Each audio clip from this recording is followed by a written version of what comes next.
And welcome to Weather and Ag in Focus on this finally Friday, February 7th. A week away from all the foolish guys getting engaged. I heard Addison was on the hook for that. Addison, is that just a rumor? You sound like unsubstantiated rumors. Okay, all right, just checking.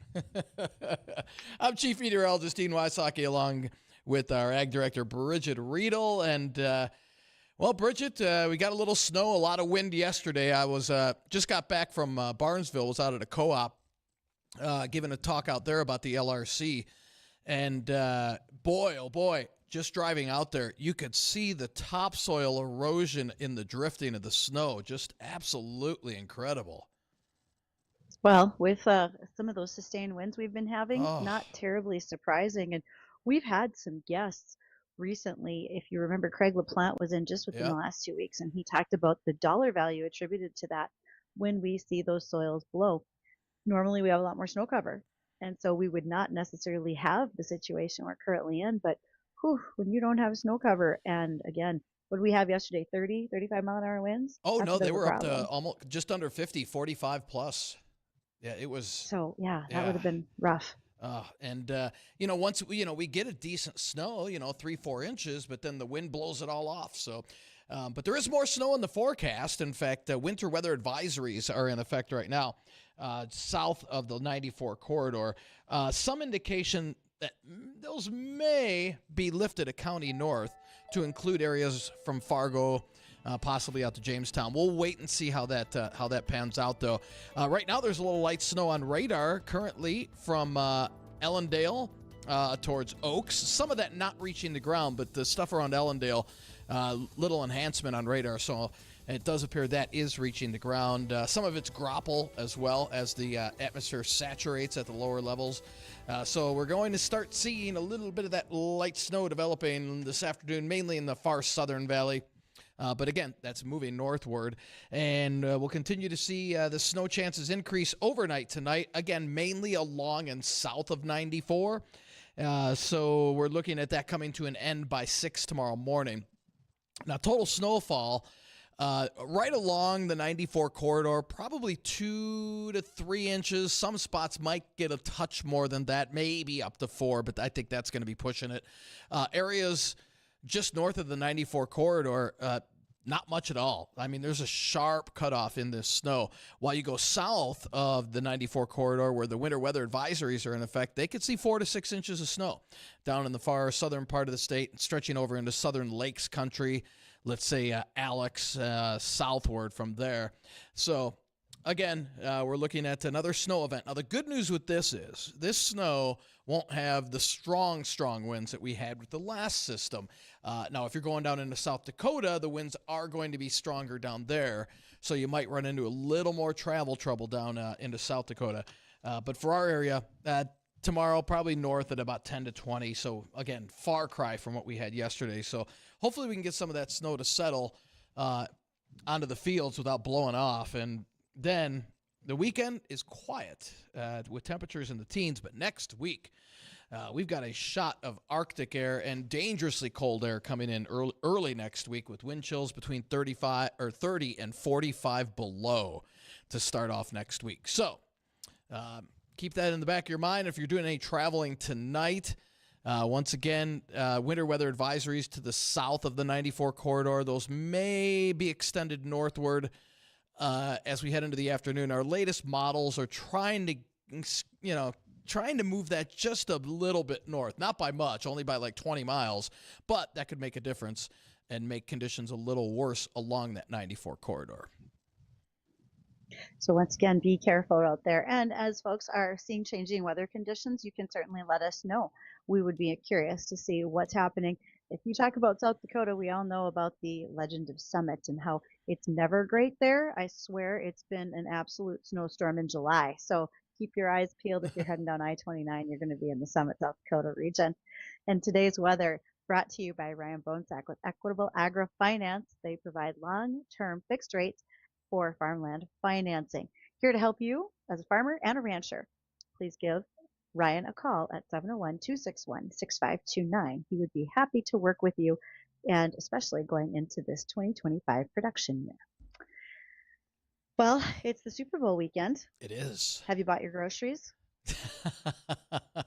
I'm good to go. I'm good to go with all the snacks and everything. It's Okay. there doesn't seem to be a lot of it. I think everybody's the Chiefs again, but I'll tell you, this is going to be a great game with two great teams. So I think this is going to be a real tight game. I wish they'd do one thing, either move the Super Bowl to Saturday. That would be ideal, or have it earlier on Sunday. It's just it's work production next Monday is probably not going to be good for a lot of people.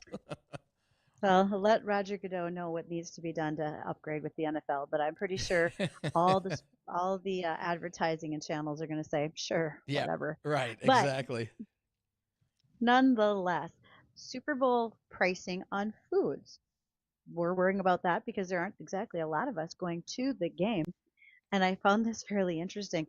The percent change on foods that went down this year versus last year occurred. So you're going to pay less for things like celery, broccoli, cauliflower. I guess the vegetables are going to be a little bit less.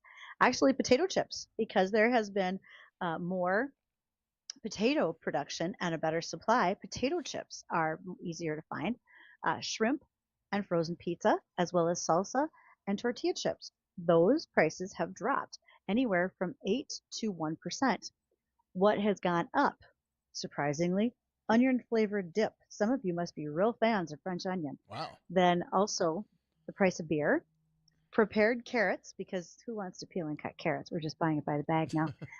Chicken wings, avocados, and cherry tomatoes. So interesting enough. Now, when it comes to beef, we definitely have seen prices remain elevated. And it's not that we have a poor supply of beef. We do know that it's somewhat tight. But those dynamics right now, whether it's exporting less, importing a little more, or putting more pounds on the animal, we have a decent supply of beef, but the price is still up about 4% as a category from a year ago. And consumers still buying, still liking their beef and wanting to make sure that they have enough. What about cocktail weenies? Those are always, it's either chicken wings, cocktail weenies, or pizza, it seems like. I think because those are what you would call a combination food, like what's really in that. Okay. Not on the chart, surprisingly. What's your go-to? What's your favorite? I'm a good eater. I can't really say that Doesn't there's matter, something, right? one category I worry about. I love a good Not wing. really. I love a good wing with a spicy sauce on it. Can't beat it.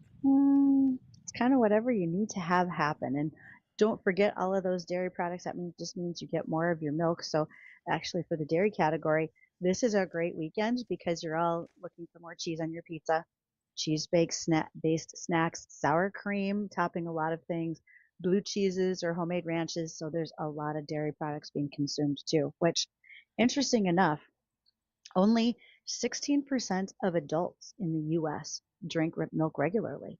I thought that number would be higher, but it's only 16%. Wow. So I did too. As far as children from ages 2 to 19, 44% of children. So once we get older, I guess we decide that we don't need as much calcium in our life, or we make the leap to taking it in by yogurts, cheeses, and so many other things. It's probably a bit of the case right there. Yeah, no doubt. So, yeah. So don't forget other ways that agriculture plays in the game. The turf on the ground. The football is actually made of cowhide, not a pigskin.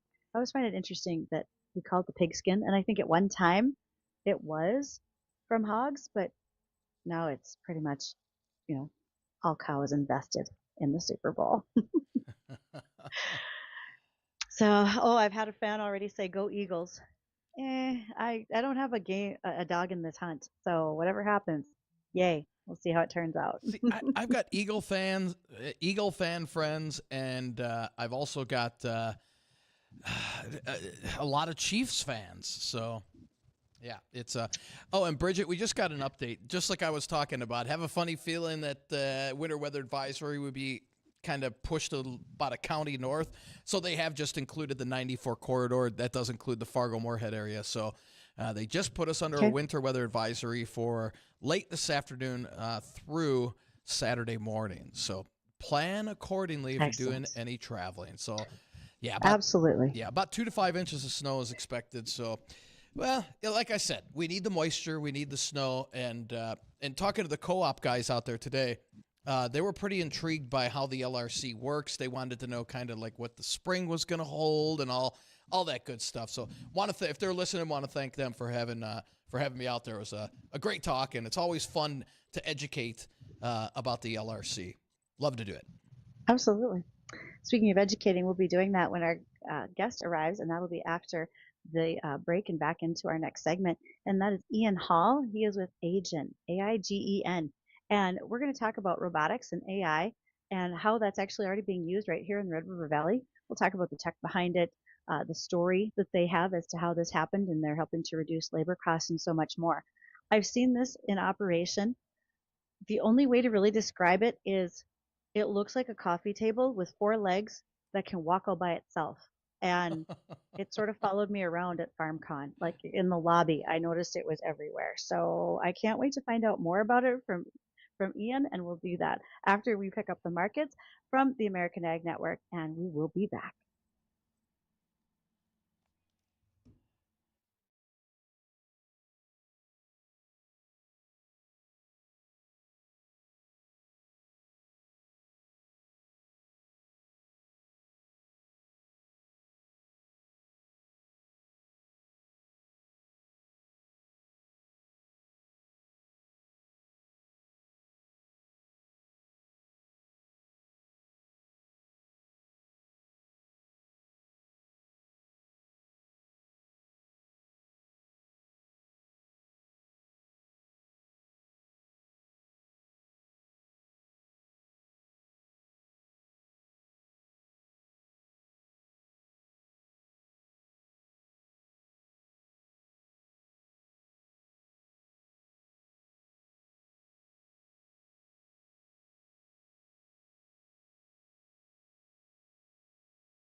Welcome back to Weather and Ag in Focus. Thanks for being here. And to those of you who are thinking about changing your insurance needs, well, God needed a caretaker for his planned paradise, so he made a farmer who's also an insurance agent.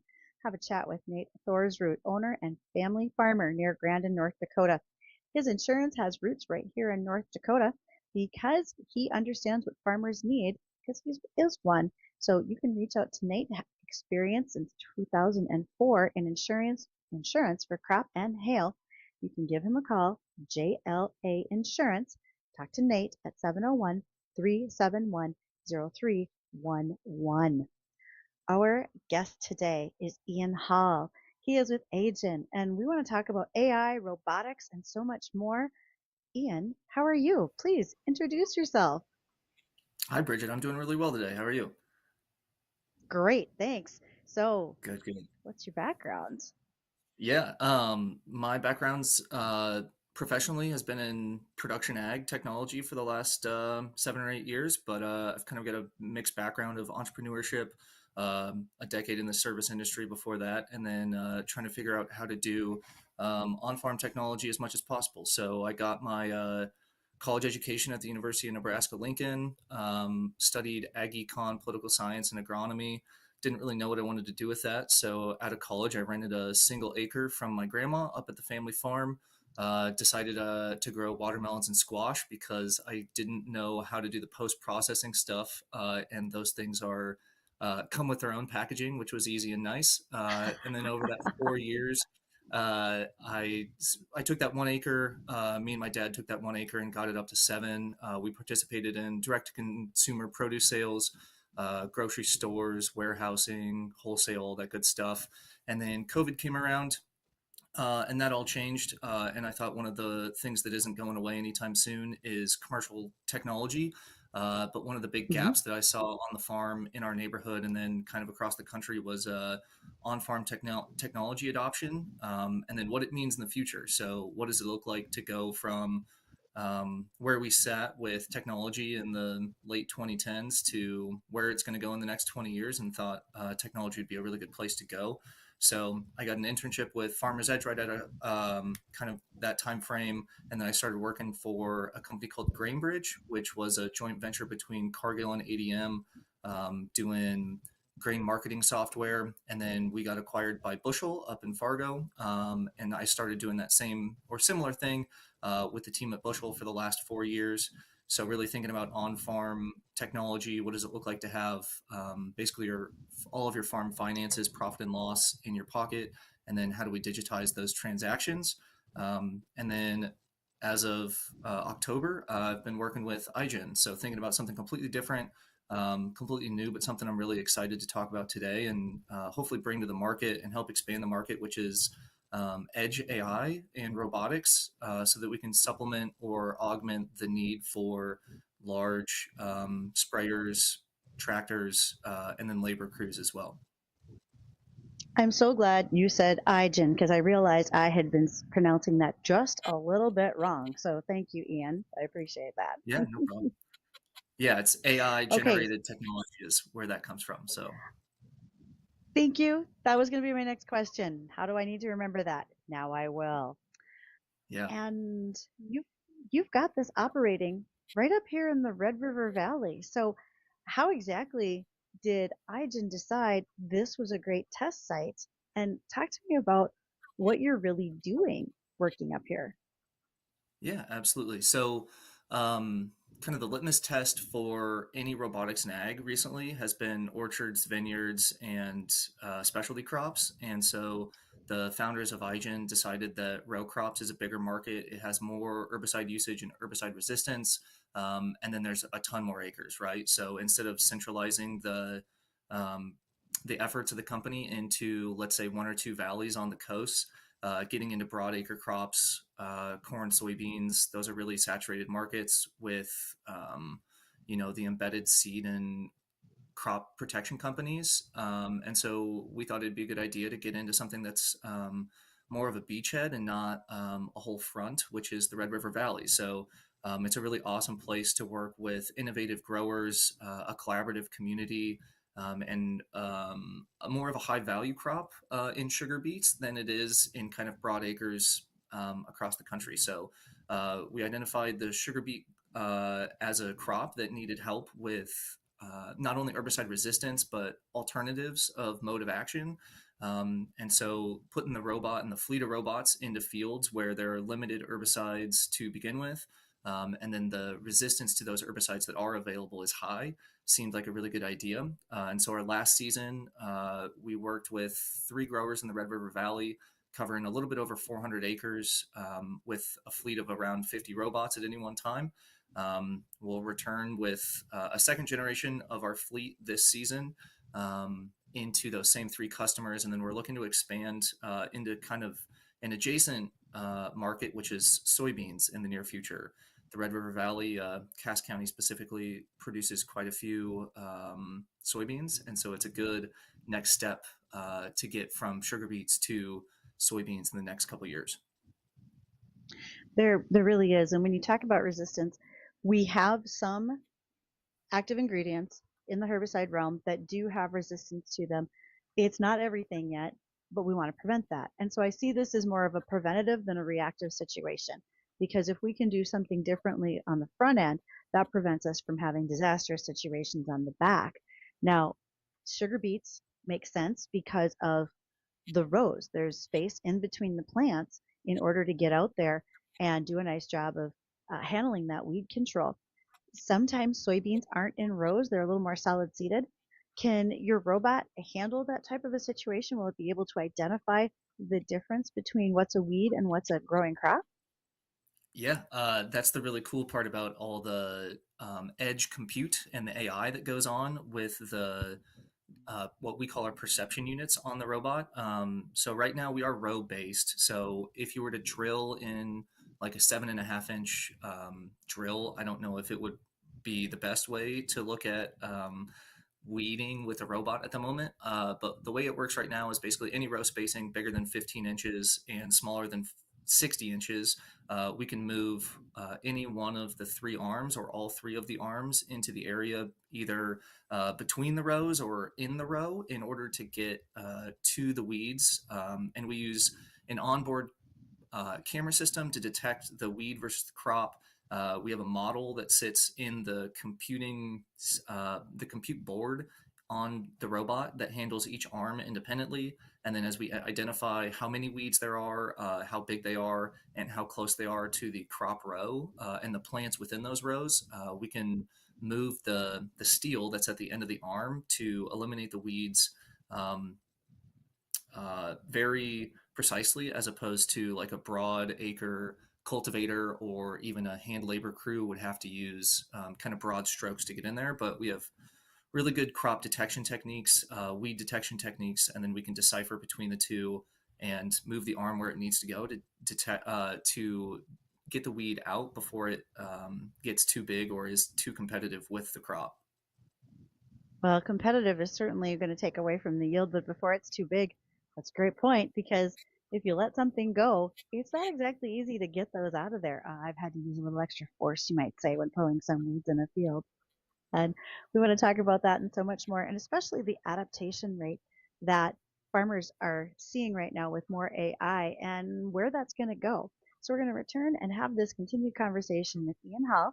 He is with Aigen, and we will do that after our bottom of the hour news, so stay tuned.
Welcome back to Weather and Ag in Focus. Thanks for being here this afternoon.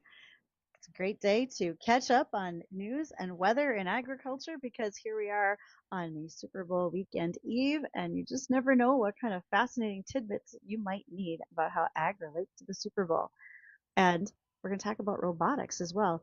Somehow, I don't think that our guest, Ian Hall's robotics with Aigen, are going to have anything to do with playing football, though. I just feel like it's got a whole different purpose. So,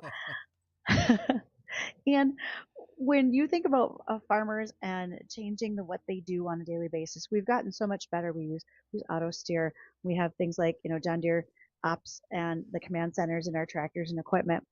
What about the robotics? What's the adaptation rate that farmers are using right now? Is it going pretty smoothly, or what might be some of the constraints?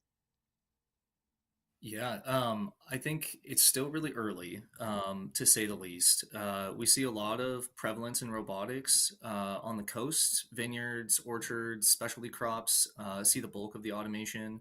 And then when you start to see row crops in corn and beans, more of the broadacre crops. We're starting to see more of like the see and spray technology, which is an adaptation into helping the existing sprayer technology be a little bit more efficient and effective.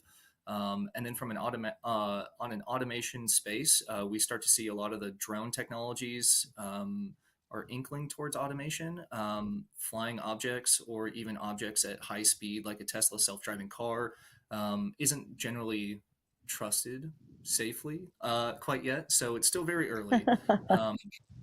Um, so I don't want to put the cart before the horse, but I do think there is good reason to believe that automation will make a lot of farmers' lives easier in the next couple years. There's a couple guys doing some really interesting stuff in the agronomy world right now in terms of how do you make agronomic predictions a little bit more better, and that's something that we're aware of at Aigen, but not something that we're focused on. So what we're really kind of focused on at the moment is just making a repetitive job of weeding against a sprayer or a drone automated completely. So instead of having a big sprayer that needs millions of dollars of capital cost to get into, or even hundreds of dollars an acre in crop protection, we're just putting kind of adequately sized fleets of robots into farmers' fields so that we can meet weeds in the soil with steel and automate that job as much as possible so that the farmer can do more valuable tasks that have a little bit more return than just sitting in the cab. And I think that's where a majority of the automation in broadacre crops are going to go in the next, I would say, 10 years. I was Okay, gonna. so we can see on the live stream pictures of the little robot. It's called Element, Yeah. and I wanted to go back to some of those photos. And Dean, maybe this is where your question was going to go. Talk about what this little thing looks like. And Addison, if you want to back up a photo, there's a great comparison shot of a full-size self-propelled sprayer going down the road, and next to it is this little Element robot out in the field. And what's kind of the difference between the two, Ian? Yeah, definitely. So I'll start with the conventional sprayer classes, right? Maybe like I think it's still predominant in the Red River Valley, but you have a pull behind sprayer, right? It's in a piece of equipment that attaches to a tractor so that you don't have to upgrade into the big sprayer. Once you get into the big sprayer, you're looking at 60, 90, 120-foot booms, high horsepower, 1,000-gallon tanks. A lot of chemical needs to go into that thing all at one time. It goes down the road probably at 20 some mile an hour, goes through the field at 12, 14, 15 mile an hour, and it sprays a lot of area all at once, which is good for designing for one farmer being in one seat at one time to cover as many acres as possible. The big difference between the large ag equipment and where robotics and Aigen come into play with Element here, if you go to the next slide, it might be helpful to look at these at a smaller scale, is being more autonomous with a fleet. So the common saying that we use at Aigen is you don't care how many times the Roomba goes over your floor, you just care that the floor is clean. So what we have here is our Element robot. Dimensionally, it's 28 inches long, 60 inches wide, and 36 inches tall. It's got three arms on the back, a solar panel on the top. All the computers are all in the middle, and then it's got independent drive motors for each wheel. And then to put all that together, what that really accounts to is each one of these robots can cover 1.5 or 2.5 rows, depending on your wheels, on your row spacing at any one time. And they can cover somewhere in the neighborhood of 4 to 6 acres per day. And then a fleet of 4 of those could get through a quarter section, 160 acres, about in a week. So instead of spending the time of spraying one person in one very expensive machine with expensive chemicals at one time, we're hoping to reduce that capital cost of ownership and the per acre cost of weed control to comparable or somewhere in the neighborhood of what it would cost to own and run the sprayer without having to buy the chemicals every year, put someone in the seat, and own the sprayer. So it's all solar powered. It's designed to live in the field. It's all wind, water, and weatherproof, really. 150 degrees of heat, 0 degree cold, 60-mile-an-hour wind. Went through a hailstorm last year. It got submerged in a puddle. Last spring was pretty wet, so we had a rising puddle that got to us, and it sat in a puddle overnight. So nothing too crazy in terms of weather control. And so what we're really trying to figure out is, how big does this thing need to be, or how many need to be in the field? What are the motive actions that our steel blades need to have in order to accommodate the species of weed, the density of weed, and the speed of movement to be in time to allow the crop to be more competitive than the weed, and to keep those weeds really small until the canopy can close and we don't have to worry about weeds going to seed anymore. And Ian, I mean, technology has come around so fast in the last 10 years. And I know you hit on a few things. You want to make it a little more cost effective for our farmers as well. Where do you see this going 10 years? I mean, look at the advancement we've had already in the last 10 years. Where do you see this in 10 years from now? Yeah, great question. So I'll give you a perspective on where my head was at 10 years ago with this. We started, auto steer has been around for, I don't know, probably my whole life, I would say. But 10 years ago, Auto there was, steers, most of the equipment started seeing auto steer pretty predominantly about 18 to 20 years ago.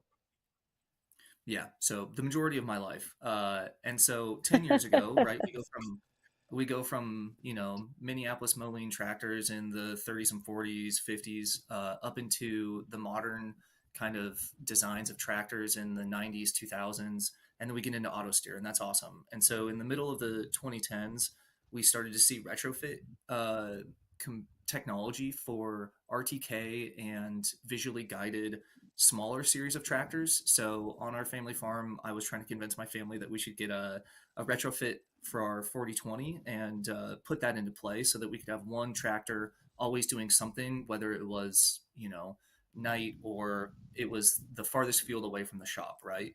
And so that 10 years ago was a $25,000 retrofit cost.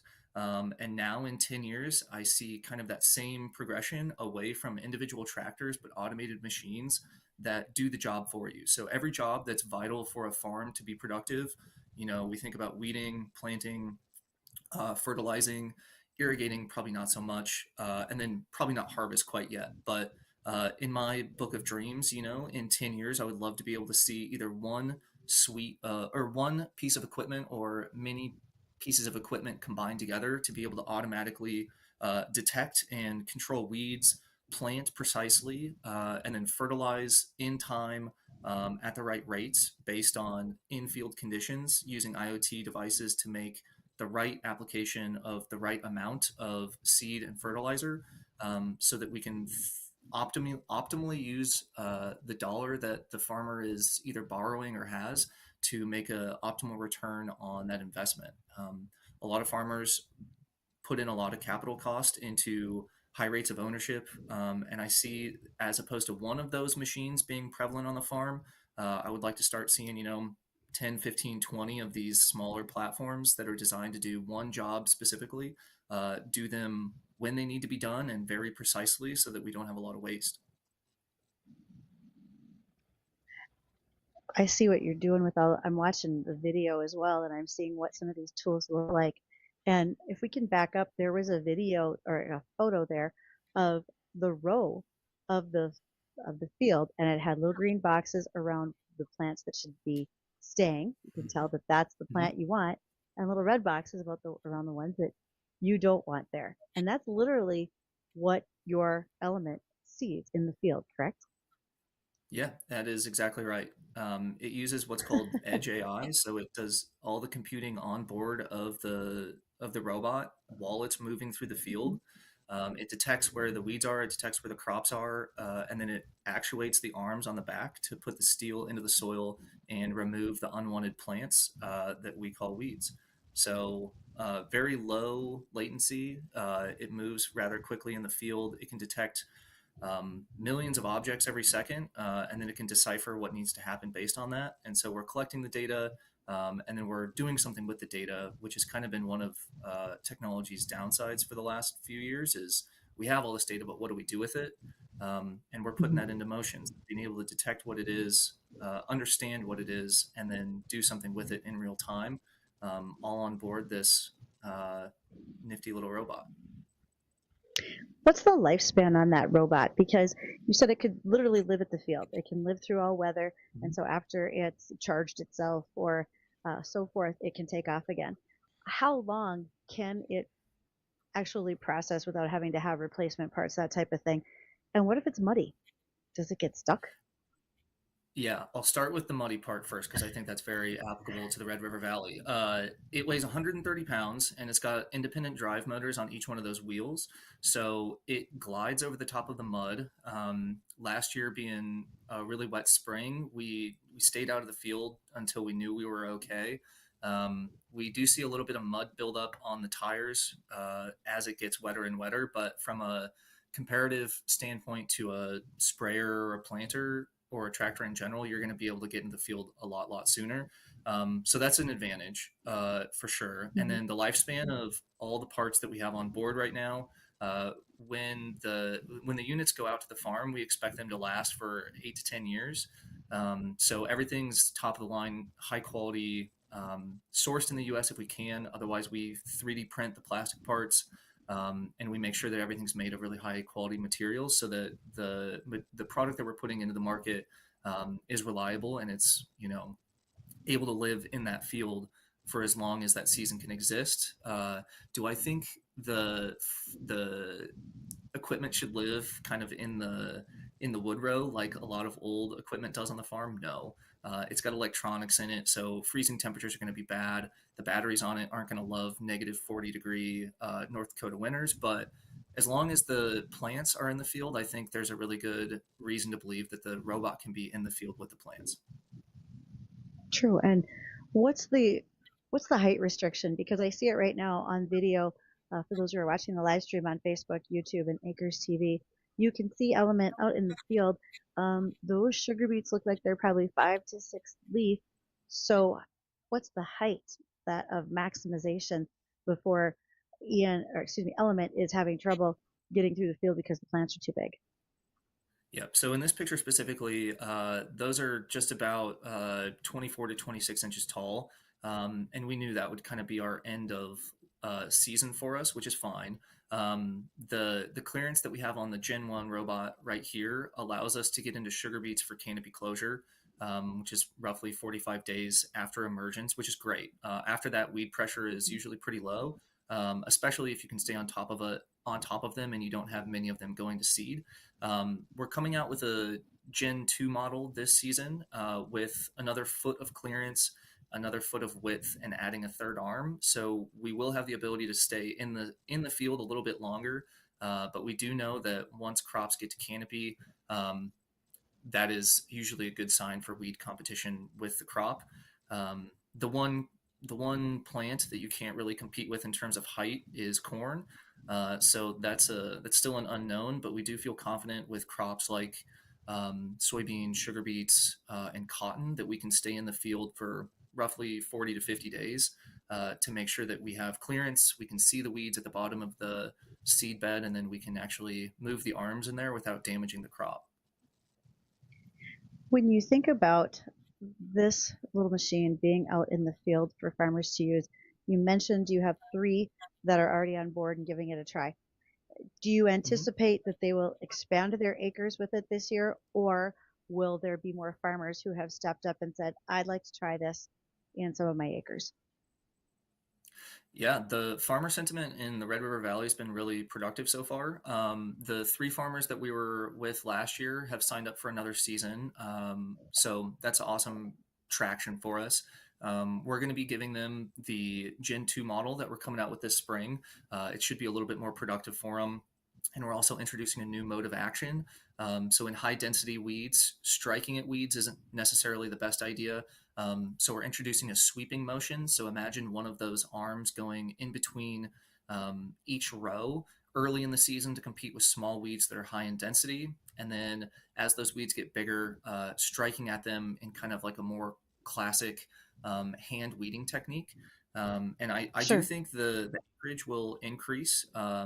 The kind of the dilemma at the moment is cost and return, right? So the fewer robots we build, the more expensive they are, and kind of those classic supply chain type issues. The more that we can build, the cheaper that we can get, and we all know farmers are cost minimizers. So being able to say, we can do this on par with what you're used to paying is going to certainly be a benefit for us. But there are quite a few farmers that are willing to go be early adopters of this technology. We see people all the way from small farms in the eastern coast, and then big farms all the way on the west coast, and everything you can imagine in the middle, reaching out to us saying, "Hey, we've got a problem with weeds. We don't love what we're doing with chemicals or hand labor, and we would like to try something new, and we're willing to pay more for it." So I do think it's like I said, early in the technology adoption cycle, but I do think it's addressing a problem that does have problems, and we should see acres increase as long as we can make sure those weeds are getting out of the field. All right, Neem, we have a caller on line one. Tom, you've got a question for our guest. Yes, and I apologize if this question's been asked and answered already, but is the machine controlled by an app or GPS Hey, Tom, somehow? great question. We use a little bit of both. So we start every season with a base layer of the field, and then the planter. If you have an RTK map from your planter, we can throw that on top of the base layer of the field. And then as the robot goes through the field itself, it knows how to navigate between the rows. And so when the robot is in the field, it's fully autonomous. And if there is any need for alerting or monitoring, we do have an app that lets you view it or manage it from around the world. So we can have robot operators at our Washington office clue in to what's going on in the Red River Valley and provide real time look and see and act on everything that's going on in the field. So we've got those bases covered with automation and oversight. So what do you do with app updates? Would that affect the little robot, or does that sometimes apps can kind of glitch? I'm not saying they ever do, but I'm just saying they sometimes can. So what happens then? Fully autonomous. So the robot doesn't need the app to function. It's just more of the oversight Oh, part of thing, and the okay. the real time navigation system allows it to work in the field. Kind of the caveat to that, though, would be being able to put in each mission, is what we call it, on a daily basis. So tasking out the job of the robot's going to cover this much space per day, and then it'll go and do that job. And when it's done, it'll return back to its home base, and no operator interference or no operator needs to kind of look into that unless something is noticed and observed. Okay. Thank you very much. Good questions, Tom. Good questions. Thank you. Yeah, it's come so long. I mean, it's come such a far way from, like you said, just 10 years ago, and it's really going to be interesting to see the next 10 years, especially if it's more cost effective for our ag community as well. Yeah, absolutely. I think that's the cost driver is usually the decision maker for most farms, and being able to make sure that we're cost competitive is definitely where we want to be. But freeing up time is also valuable too. I know a lot of the sentiment that we've gotten from the farmers in the area is, "Hey, I want to be able to go to my kid's baseball game," or "My wife wants me an hour out of the day to be able to come home during planting and spraying season." So there's a lot to look forward to in automation and robotics and ag. That's for sure. Absolutely. And efficiency and dollar figures matter the most. So thank you. Ian, really glad you were able to join us today. Thanks for your time. Yeah, thanks for having me. Appreciate the time. Thanks, Ian. Awesome. Stay tuned, folks. We got to touch on that weekend weather because it's looking like it's going to get a lot more windy. Talk in a moment.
All right, welcome back to Weather and Ag in Focus. We got about 30 seconds to recap you on the weather here real quick. The 94 corridor that does include Fargo all the way out through Bismarck is under a winter weather advisory. South of that, winter storm warnings in effect all the way from the southeastern corner of the state all the way out south of Bismarck. So if you're doing any traveling later this afternoon and tonight, please be aware of that. So for Bridgette, myself, I want to thank everybody for this afternoon. The Jay Thomas Show, it's coming up next.